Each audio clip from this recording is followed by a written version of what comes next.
വിവാഹം കഴിഞ്ഞിട്ടും അന്യ പുരുഷന്മാരോട് സംസാരിക്കുന്ന എല്ലാ സ്ത്രീകളുടെയും ശ്രദ്ധക്ക് നബി സല്ലല്ലാഹു അലൈഹി വസല്ലം പറഞ്ഞു, ഒരാളുടെ ഭാര്യയുമായുള്ള ബന്ധം നശിപ്പിക്കുന്നവർ നമ്മിൽ പെട്ടവനല്ല. മറ്റൊരാളുടെ ഭാര്യയെ വിവാഹം ചെയ്യൽ അത് നിഷിദ്ധം തന്നെയാണ്. ഒരു സ്ത്രീ മറ്റൊരാളുടെ ഭാര്യ ആണ് എന്ന് മനസ്സിലായി കഴിഞ്ഞാൽ അതോടുകൂടി അവളിൽ നിന്ന് പാലിക്കേണ്ട അകലം പാലിക്കൽ മുസ്ലിമീങ്ങൾ പ്രത്യേകം ശ്രദ്ധിക്കേണ്ടതുണ്ട്. അവളോട് വർത്താനം പറയുക, അവളെ ഫോൺ വിളിക്കുക, അവളോട് വാട്സപ്പിൽ സംസാരിക്കുക, ചാറ്റ് ചെയ്യുക.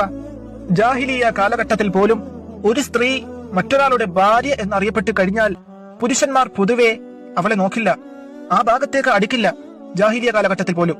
പക്ഷേ ഇന്നത്തെ കാലത്ത് എത്ര കുടുംബങ്ങളാണ് ഇത്തരം മോശപ്പെട്ട കാര്യങ്ങളിലൂടെ തകർന്നു പോയിട്ടുള്ളത്. നീ ഒരാളുടെ ഭാര്യയാണോ? അന്യ പുരുഷന്മാരോട് ഒരു കാര്യത്തിനും സംസാരിക്കാൻ പാടില്ല. അത് സ്വന്തം കസിൻ ബ്രദർ ആയാൽ പോലും.